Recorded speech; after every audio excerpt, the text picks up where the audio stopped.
comment un artiste en pleine ascension se retrouve au cœur d'une affaire si sombre que le monde entier en parle depuis des mois. Decomposing body was found in the trunk of a car belonging to the singer David. El cantante David es ahora sospechoso en la investigación. Tous les regards se tournent vers le propriétaire de la Tesla, David, jeune star montante de la pop indé. Depuis 3 ans, David ne faisait qu'enchaîner les réussites. Des hits à plusieurs milliards d'écoutes, 2 tournées mondiales à guichet fermé, un premier album salué par la critique. Lui, qui était souvent présenté comme la voix d'une génération qui a grandi sur TikTok, aujourd'hui, son nom est associé à une affaire ultra sordide, au point de devenir la personne la plus recherchée sur Google en 2025. Sur les réseaux, beaucoup sont déjà persuadés de sa culpabilité, mais près de 4 mois après le début de l'enquête, il n'y a encore eu aucune arrestation. Alors, derrière les rumeurs, les TikTok des détectives d'internet et les gros titres, que reste-t-il de vrai dans l'affaire David ? Pour comprendre tout ça, on va revenir sur la découverte macabre à l'origine de l'affaire, sur les zones d'ombre qui l'entourent et sur ce que révèle aujourd'hui l'enquête officielle. Mais avant ça, il faut qu'on parle de qui se cache derrière David. Ça aura son importance par la suite.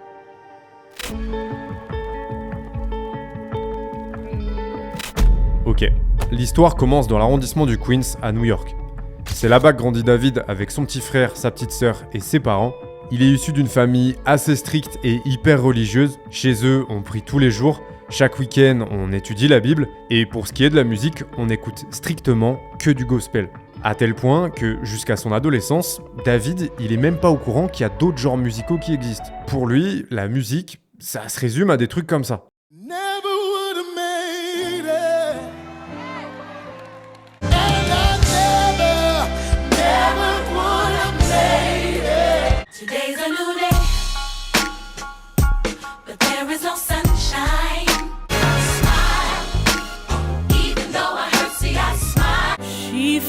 Such pain, some spoke when I felt when he wrapped his love all around me. Heureusement, quand il a 13 ans, il y a un de ses camarades de classe qui va lui faire découvrir le plus grand poète de notre génération.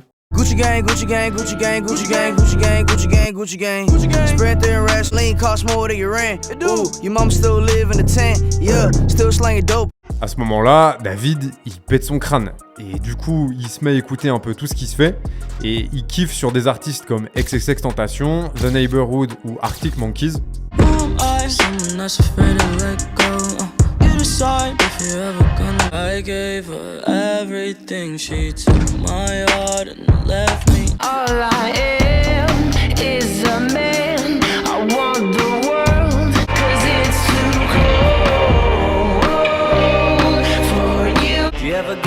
Feel that you can shift the tide that sticks around like back to you. Never thought of calling. À peu près à cette période, la famille de David va aussi déménager de New York à Houston. Mais le truc c'est que, David, il est pas très bon à l'école. Ses résultats sont vraiment moyens, il a des difficultés à se concentrer en classe, et ses parents voudraient qu'il ait un meilleur dossier. Du coup, à partir de la classe de 4e jusqu'à la fin du lycée, ses parents décident qu'il va suivre l'école à la maison. Ça va être une période assez compliquée pour lui. Comme ça fait pas si longtemps que ça qu'il est arrivé à Houston, il n'a pas encore eu le temps de se faire des vrais amis. Donc à cause de l'école à la maison, en plus, il a plus de camarades de classe, et du coup, il se retrouve complètement isolé. Il a la sensation d'être totalement coupé du monde. Transitioning from public school to homeschool is tragic. I thought I had a lot of friends in middle school, and then after being homeschooled, nobody's hitting me up, nobody's asking me like, where am I at? Why am I not coming to school today? It made me question like, what is a real friend? And do I have any of those as well? Pour faire face à la solitude, à partir de l'année 2018, il va se plonger de plus en plus dans le jeu vidéo Fortnite. Grâce à ça, il va même rencontrer du monde en ligne. Et assez rapidement, il passe vraiment tout son temps libre à jouer à Fortnite. En parallèle de ça, il fait même des petits montages de ses parties qu'il balance sur YouTube. Et au fil du temps, il commence à avoir un bon niveau sur Fortnite. Du coup, ses vidéos YouTube commencent à faire des dizaines de milliers, puis des centaines de milliers, voire même plus d'1 million de vues. Et là, pour lui, la suite, elle est toute tracée. David a pour ambition de devenir joueur pro. Avec l'argent qu'il gagne grâce à la monétisation YouTube, il est constamment en train d'essayer d'améliorer le matos avec lequel il joue. Sauf que, à la fin de l'année 2021, il fait face à un problème qu'il n'avait pas anticipé. La quasi-totalité de ses vidéos Fortnite se font démonétiser à cause des musiques qu'il utilise. Du coup, comme tout bon youtubeur qui se fait démonétiser ses vidéos, il va chouiner auprès de sa mère. Ouin, mais moi avec cet argent, je voulais m'acheter un nouvel ordinateur. À cause des musiques que j'utilise, du coup, je peux pas. Bon, sans surprise, sa mère, ça lui parle pas trop, donc du coup, elle répond un peu comme ça. Bah, si ça pose problème que tu utilises ces chansons-là, pourquoi tu fais pas tes propres chansons ? Ce qu'elle savait pas, c'est que David, il va prendre ça au pied de la lettre. Il a jamais fait ça de sa vie, et il a pas du tout le matos pour faire ça. Du coup, il fait ça avec les moyens du bord, son iPhone, une paire d'écouteurs et BandLab, une application qui te permet d'enregistrer et de créer des chansons sur ton téléphone. Et à partir de décembre 2021, il commence à sortir ses propres chansons sur internet. Chansons qu'il utilise dans ses vidéos Fortnite. Et le truc, c'est que ses potes de Fortnite, qui eux aussi font des vidéos, bah, ils se mettent aussi à utiliser ses chansons. Donc au fil des mois, David, il commence un peu à être connu dans la communauté Fortnite comme le mec qui fait les chansons pour les vidéos Fortnite. Ok, trop bien. Mais David, qui de base avait pour ambition de devenir joueur pro, bah là, il commence aussi à envisager une carrière dans la musique. Du coup, en parallèle de ça, il se met aussi à fond sur TikTok, sur lequel il publie des extraits de reprises ou alors de chansons que lui a écrites en modifiant le ton de sa voix pour que ça sonne super aigu. Et par on ne sait quelle sorcellerie, ces vidéos-là, elles tapent des centaines de milliers, voire des millions de vues. À tel point qu'en juillet 2022, il va balancer 2 extraits de ses propres chansons avec ce délire de ton modifié qui sonne super aigu. Et ça va faire des stats de malade mental.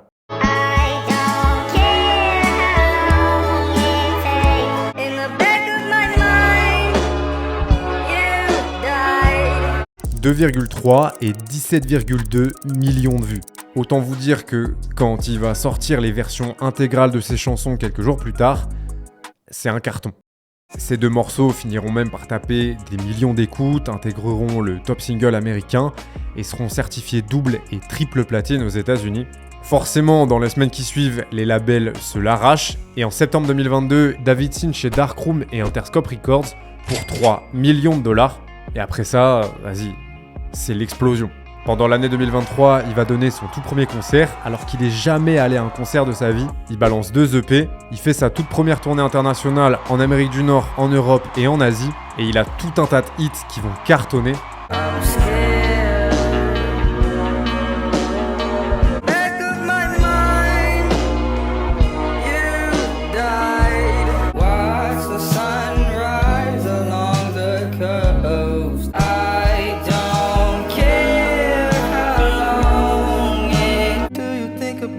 Every night before you, I'm here for you. Sa musique qui parle beaucoup de relations amoureuses, de ruptures, de jalousie, visiblement elle résonne avec beaucoup de gens. Mais là, il y a quand même des personnes qui vont se dire « Attends, David, depuis qu'il a genre 13-14 ans, il fait l'école à la maison. Le mec est plus ou moins quasiment pas sorti de chez lui pendant cette période. D'où il nous sort toutes ces histoires de lover, de fou, de rupture amoureuse. » En réalité, David ce fou, c'est une éponge. Il s'inspire de ce qu'il voit dans les films, dans les séries, dans les jeux vidéo, mais aussi des expériences de ses proches ou plus ou moins proches. Je pense notamment à ses amis en ligne avec lesquels il jouait sur Fortnite. Especially being homeschooled, not having a social life, right? So I'm on the game, I'm talking to all these random people, and they're talking to me about their life problems, you know, using video games to escape the real world as much as I am, and then living my life vicariously through them, and like writing songs about their lives. Yeah. So it's like I'm writing about something that didn't happen to me. Et puis, il y a une deuxième chose qui va un peu intriguer le public, c'est que l'œuvre de David, que ce soit dans les paroles de ses chansons, dans ses clips, même plus globalement dans sa direction artistique, il y a quand même souvent des références à la mort. Dans son tout premier clip pour le morceau Romantic Homicide, on voit David qui traîne une valise remplie de couteaux, David qui chante devant le corps sans vie d'une fille couverte de sang allongée dans un lit, David qui tient un couteau ensanglanté. Bref, une ambiance un peu bizarre, un peu sombre, mais qui visiblement est appréciée par le public. En plus de ça, cette période, il a une image publique qui est hyper positive. Malgré son ascension fulgurante et tout ce que ça comprend, le succès, la vie d'artiste, le fait de s'installer à Los Angeles, il donne l'impression de pas trop avoir changé, il est toujours très croyant et pratiquant, il est très souvent entouré de sa famille, il fait d'ailleurs régulièrement monter sur scène sa petite sœur avec qui il a 12 ans d'écart.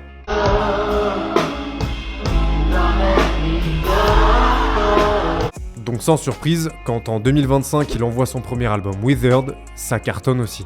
The heavier the rain, the heavier dance with your eyes shut for deep. I see you from across the room. I thought I wouldn't feel a thing. What are you waiting for? What are you waiting for? What do you have in store?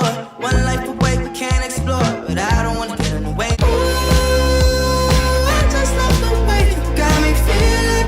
Le projet est hyper bien reçu, que ce soit par le public ou la critique. Il intègre le top album américain. David est salué pour la diversité de ses influences musicales, son écriture très intime et la texture organique des productions sur ce projet.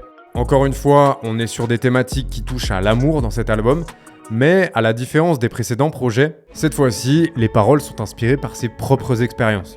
David va d'ailleurs l'expliquer à l'occasion d'une interview.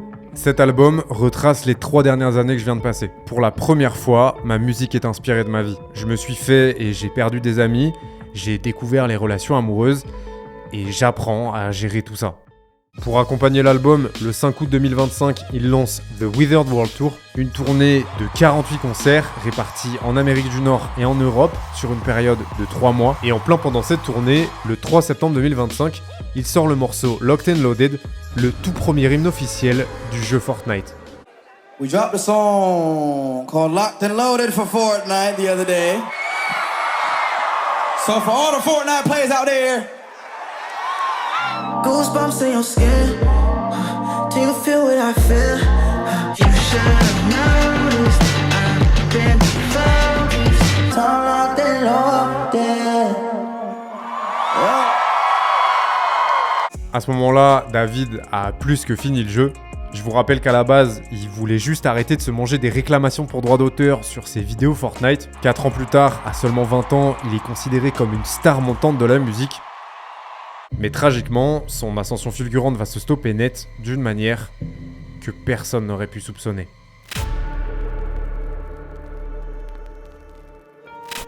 Le 26 août 2025, un peu avant 15h, un résident du quartier The Bird Streets à Los Angeles appelle la police. Oui, bonjour. Je vous appelle parce qu'il y a une Tesla Model X couverte de crasse et cabossée à l'arrière qui visiblement a été abandonnée dans ma rue. Je saurais pas vous dire qui l'a garée là, mais elle a pas bougé depuis des semaines. Suite à cet appel, un agent se rendra sur place et fera ensuite une demande de mise en fourrière. Dans la matinée du 5 septembre, le véhicule est finalement remorqué jusqu'à une fourrière d'Hollywood, sauf que 3 jours plus tard, le 8 septembre 2025, des officiers de police de Los Angeles arrivent à la fourrière en question. Ils viennent d'être appelés par un employé de la fourrière qui leur a signalé qu'une odeur nauséabonde se dégage de la Tesla, et après avoir obtenu l'autorisation d'ouvrir la voiture, ils vont faire une découverte absolument horrible. Los Angeles police found a decomposing body in the front trunk of an impounded Tesla. Le corps, qui est dans un état de décomposition avancé, est enveloppé dans un sac noir et retrouvé dans le coffre avant de la voiture. Le truc, c'est que ça s'arrête pas là. The Tesla belongs to recording artist David. David. La voiture est immatriculée au nom de David et l'endroit où elle a été abandonnée se situe à moins de 200 mètres de là où il habitait. Quand l'annonce tombe, étant donné qu'il y a très peu d'informations, les réactions initiales elles sont un peu confuses. Certains vont se demander si c'est le corps de David qu'on a retrouvé dans la voiture, mais c'est pas le cas, il est bien vivant. Il a d'ailleurs donné un concert la veille dans le cadre de sa tournée à plus de 3200 km de Los Angeles. D'autres vont se demander si la voiture n'a pas été volée, mais très rapidement, les autorités vont confirmer qu'elle n'a pas été signalée comme volée. Et enfin, pendant un court instant le lendemain, va y avoir une rumeur comme quoi ça pourrait être l'œuvre d'un tueur en série, parce que dans les heures qui suivent, il y a un autre corps qui va être découvert dans une voiture dans une autre fourrière de Los Angeles. Encore une fois, très rapidement ça va être démenti, il n'y a aucun lien entre les deux affaires.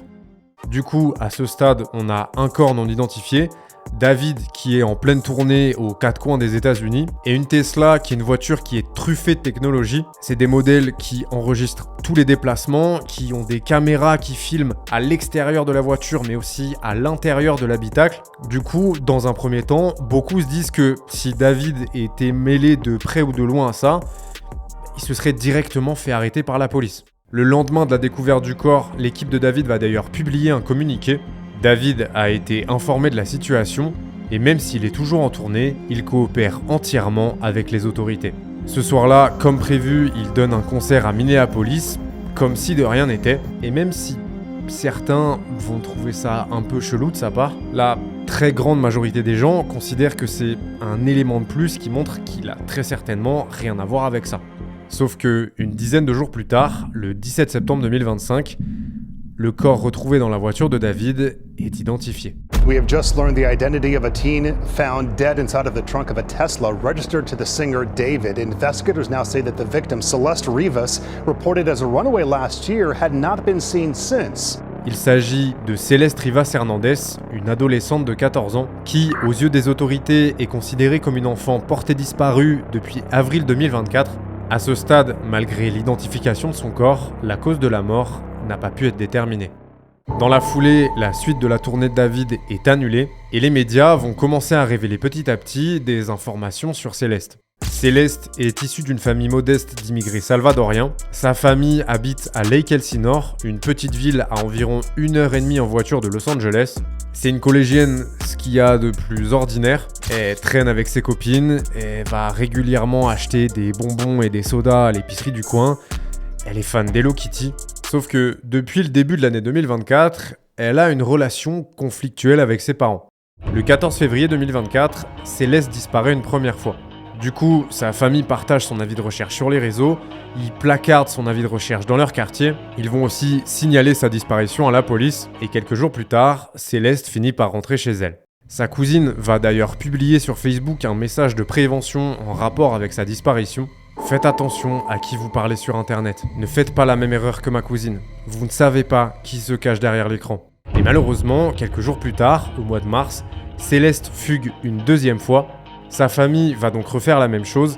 Avis de recherche sur les réseaux, avis de recherche dans le quartier et signalement à la police. Quelques jours plus tard, la police finit par retrouver Céleste et elle est ramenée chez elle. Mais malheureusement, c'était pas sa dernière tentative, puisque le 5 avril 2024, Céleste disparaît à nouveau. We were at PE and she told me, my friend, that she was running away. And like it didn't seem real cause like she was like playing around, joking about it. The next day, she wasn't at school and like that's the last time I saw her.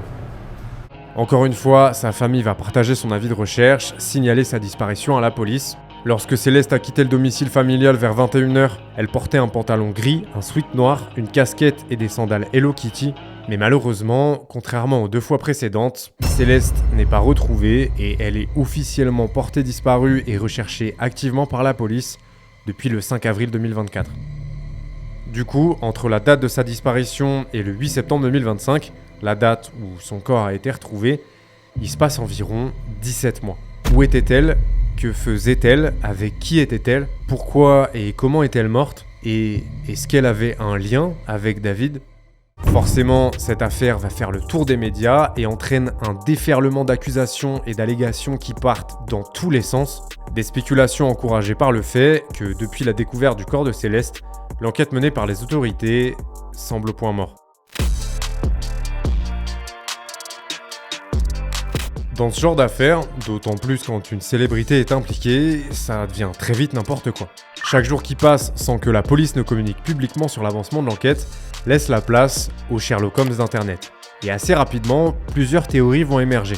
On parle d'un accident qui aurait mal tourné, d'un assassinat planifié méticuleusement depuis des années, d'un coup monté contre David, et bien évidemment d'un sacrifice rituel satanique, société secrète d'Hollywood.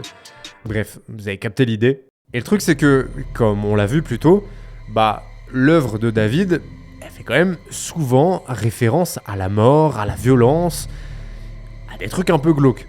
Il a un alter ego qui apparaît dans ses clips toujours avec les yeux bandés et une chemise blanche tachetée de sang, qui fait toujours des dingueries, genre kidnapper des gens ou tuer des gens. David, il a vendu du merch en édition limitée de ces fameuses chemises blanches maculées de sang. Pour sa tournée pour l'album Wizard, il y a eu plusieurs concerts où il y a eu toute une mise en scène d'enterrement. Du coup, forcément, c'est très facile pour Internet de réinterpréter les paroles de ses chansons comme une confession du meurtre de Céleste, peu importe la date de sortie des chansons. Et du coup, Internet va se mettre à chercher des éventuelles preuves d'un lien entre David et Céleste. Pour ça, ils vont s'organiser sur un forum Reddit dédié et ils vont traquer la moindre trace laissée en ligne. Et pour savoir par où commencer leur enquête, ils vont tout simplement écouter David. I guess the most important part is that my Discord likes it. My Discord is my core fan base. Un serveur Discord, c'est en quelque sorte une communauté où des utilisateurs se rejoignent pour échanger des messages sur une thématique donnée. Et du coup, vous l'avez compris, David avait un serveur Discord où il échangeait régulièrement avec ses fans. Le 23 octobre 2022, sur ce Discord, va y avoir la première supposée interaction publique entre David et Céleste. Au moment des messages, lui a 17 ans et elle en a 12, et David demande « Céleste est en ligne ?» Ce à quoi elle répond dans la foulée « Salut David ». Après ça, en mars 2024, il y a des utilisateurs du Discord qui vont débattre de la situation amoureuse de David. Un premier dit « David a jamais eu de copine, mais on sait jamais ». Un autre lui répond « Il a une copine, elle s'appelle Céleste ». Mais bon, à ce stade, dans ces messages-là, il y a seulement le prénom Céleste qui apparaît. Donc, ça peut très bien être une autre Céleste. Le truc, c'est que en août 2024, David va publier lui-même un message sur son Discord pour demander à ses fans leur avis sur un choix de chanson. Je suis en galère là, j'arrive pas à choisir entre deux chansons. Et parmi les réponses, il y a un utilisateur qui dit « Sorcelle sur la fille disparue, Céleste Rivas Hernandez ». Alors, là, ça se complique. On a son nom complet et apparemment, il y aurait une histoire de chanson qui lui serait dédiée. Visiblement, ça pourrait bien être le cas, puisque des internautes auraient trouvé une maquette de cette chanson qui date de décembre 2023. I love you so, so Celeste, the girl with my name tattooed on it. Malheureusement, ça s'arrête pas là. Le 11 janvier 2024, David va lancer un live sur Twitch avec une fille qui ressemble étrangement à Céleste.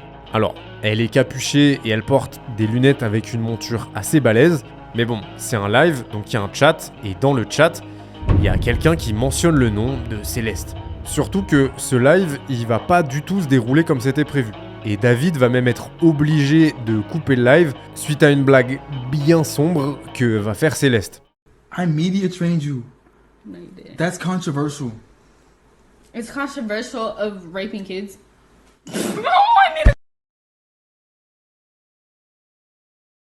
Really good. Okay, It's been a good one. Bye. Bye, guys. Mwah, mwah, mwah, mwah, mwah. Oh my. Delete everything. Delete everything. Everything goes. Au moment de ce live, David va fêter ses 19 ans dans 2 mois et Céleste, elle, a 13 ans. Et puis arrive la période où Céleste disparaît de chez ses parents. Pour rappel, elle a fugué pour la dernière fois le 5 avril 2024. Pourtant, 3 mois plus tard, il semblerait qu'il y ait une vidéo d'elle où on la voit se diriger vers les coulisses à un concert de David, accompagné par son petit frère. Mais aussi une photo de soirée où on voit David et il semblerait que la fille qui passe derrière soit Céleste. Mais c'est pas tout. Parce que pendant l'été 2024, il y a aussi 2 photos de David qui vont être prises sur un parking à Lake Elsinore. Et en fait, personne n'habitant à Los Angeles ne vient à Lake Elsinore sans un but précis. C'est à 1h30 de route, il y a absolument rien à voir ou à visiter. Donc si tu te trouves là, c'est pas un hasard. Et il se trouve que le parking où la photo a été prise se situe à moins de 5 minutes de marche de la rue où habite la famille de Céleste. Sur la photo, on voit David en train de discuter avec un adolescent et d'après le mec qui a fait fuiter ces photos, l'adolescent en question faisait chanter David parce qu'il était au courant qu'il était en couple avec Céleste, une mineure. Comment il était supposément au courant ? Tout simplement parce qu'il était dans le même collège que Céleste. Et apparemment, à la période où Céleste a fugué puis est revenue avant de fuguer définitivement, elle est retournée au collège et elle aurait expliqué à certains de ses camarades de classe ce qui se passait avec David. Une version qui a d'ailleurs été confirmée par un professeur de ce collège qui en a parlé à une de ses classes. This other kid exchanging stuff with the rapper who we alleged did this stuff. He's also in my classroom. Wait, how long ago was it? When I taught her, she met this dude on social media. He was a rapper in LA. She ran away from home. She was gone for like a month. The cops found her in Hollywood. She came back to our school, kind of told people this story. She disappeared again. That's when her friends told me what happened. And then I found out yesterday that she's now dead in that rapper's car. Ce qui veut dire qu'à Lake Elsinore, certaines personnes semblaient au courant d'un certain lien entre David et Céleste, mais c'est pas tout, puisqu'officiellement, la famille de Céleste ne l'a jamais revu depuis sa dernière fugue, le 5 avril 2024. Sauf que après ça, il y a des images qui ont été prises de Céleste avec des membres de sa famille, à une remise de diplôme de sa cousine, à un événement familial chez sa tante, à la fête nationale du 4 juillet avec ses cousins, et le 7 septembre 2024, Céleste a même fêté ses 14 ans chez ses parents. On le sait parce que dans la nuit, elle s'est embrouillée avec un de ses voisins, et sur les images des caméras de surveillance de ce voisin, on la voit très clairement. Let me talk real quick, okay? You gonna let me talk? I ain't gonna let you talk. No, you ain't gonna let me talk. Why you not gonna let me talk? Ces images-là, c'est la dernière preuve de vie de Céleste qu'on ait, mais du coup, ça pose tout un tas de questions. Quand est-ce qu'elle a disparu à nouveau? Pourquoi sa famille n'a pas signalé son retour à la police? Est-ce qu'ils étaient au courant, au moins en partie, de où elle se trouvait quand elle disparaissait? Malheureusement, malgré tous ces éléments déterrés par les internautes et les médias, entre les dernières images de Céleste en vie datant du 8 septembre 2024 et la découverte de son corps un an plus tard, c'est le trou noir complet. Les gens ont beau avoir retourné Internet dans tous les sens, il n'y a absolument rien. Et comme l'enquête officielle donne l'impression d'être à l'arrêt, certains commencent à penser que l'affaire restera non résolue.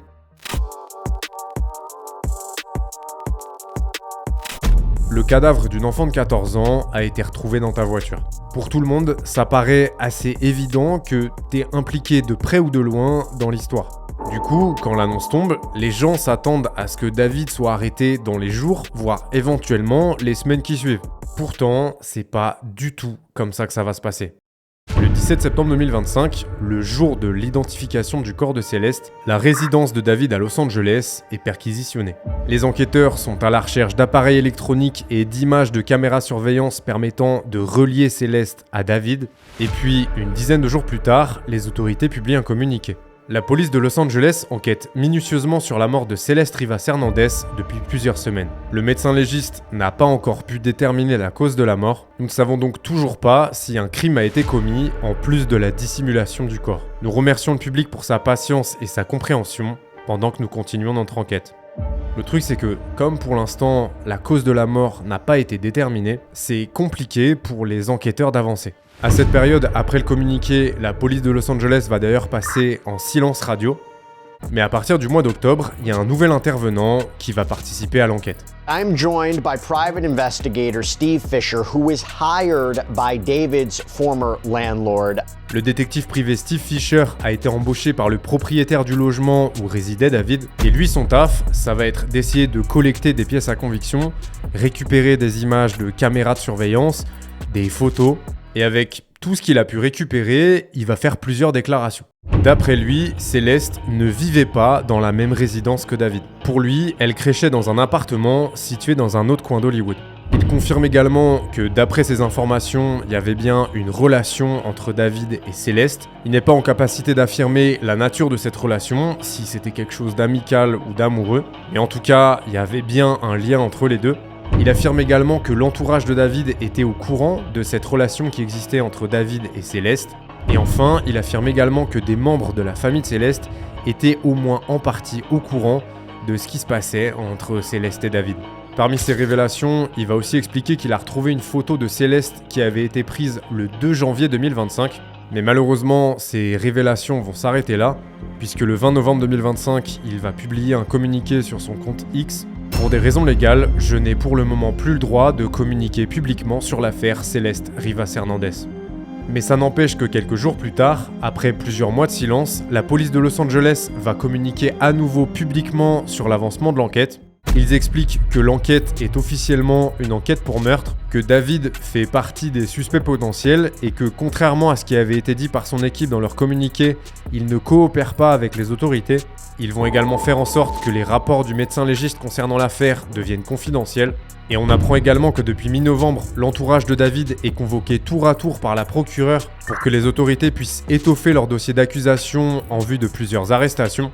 Et le 26 novembre 2025, un haut gradé de la police de Los Angeles en charge de l'affaire a déclaré « Il faudra bientôt rendre des comptes. Nos enquêteurs continuent de faire leur travail sans attendre les résultats du médecin légiste. Nous obtiendrons justice pour Céleste Rivas Hernandez. » Au moment où je tourne cette vidéo, ça fait près de 4 mois que le corps de Céleste a été retrouvé. À ce stade, il n'y a toujours eu aucune arrestation, mais j'ai bon espoir, en tout cas j'espère que l'enquête en cours finira par faire toute la lumière sur cette affaire, parce qu'au-delà des rumeurs, des théories, du bruit médiatique, une chose persiste, Céleste méritait mieux.